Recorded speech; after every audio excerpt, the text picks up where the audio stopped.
Actos de habla. Actos de habla tienen relación con aquella sección de la literatura que denominamos pragmática.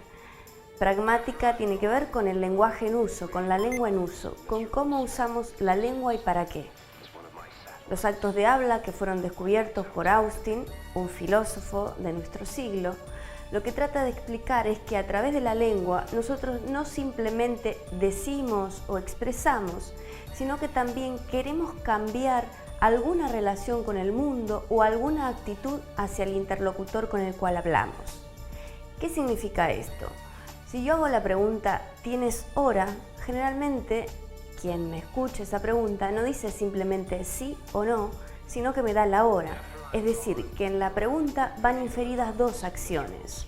Por un lado, si tienes o no tienes hora, y por el otro lado, un pedido implícito, no explícito, que es que quiero que me des la hora.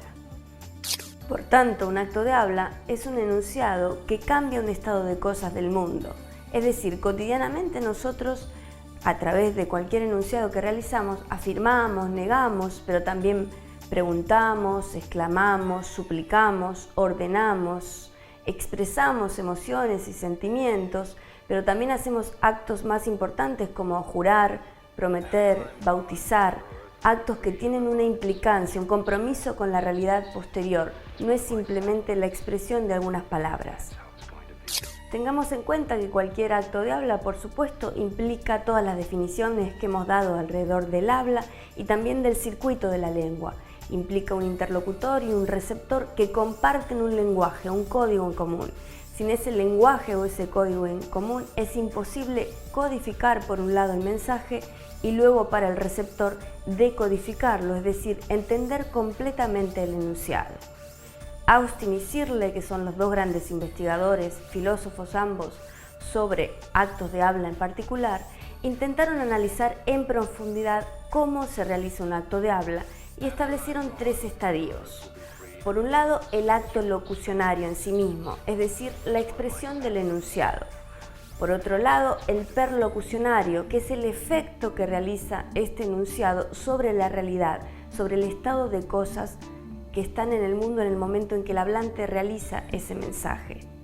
Y por el otro lado, el ilocucionario, que es la orden, la pregunta, la exclamación que nosotros damos hacia el receptor.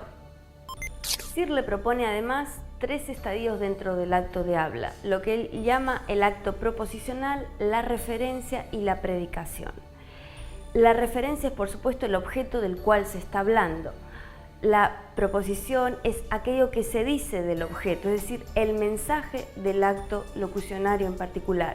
Y el acto proposicional para Searle es el significado.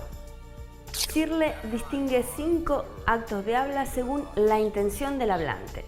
Habla en primer lugar de los actos de habla representativos, donde el hablante se compromete con la realidad, niega, afirma, confiesa, admite. Por otro lado están aquellos que intentan que el receptor realice alguna acción o cambie alguna actitud.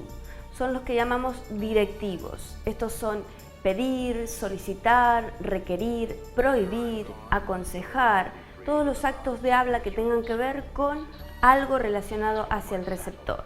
Por otro lado, los expresivos, esto es agradecer, felicitar, dar disculpas, expresar cualquier tipo de emoción o sentimiento. Por último, los últimos dos, los que llamamos de compromiso y los declaratorios. Los que llamamos de compromiso son jurar, ofrecer, garantizar, todos los que tengan que ver, prometer también con algún tipo de compromiso hacia adelante, hacia el futuro. Y por el otro lado, los declarativos, nombrar, excomulgar, bautizar, todos los que tengan que ver con declarar algo en la realidad, un nombre, un hecho religioso. Para finalizar, vamos a dar un ejemplo que vemos cotidianamente de macroacto de habla, que son los telenoticieros. Estos tienen una estructura fragmentada, conectada por la música, la cortina musical, el isotipo del telenoticiero sobreimpreso en la pantalla, los locutores y su forma de hablar, las distintas imágenes, como un videoclip más ralentizado, pero esto es un macro acto de habla porque tiene una intención fundamental que es la de informar, dar a conocer.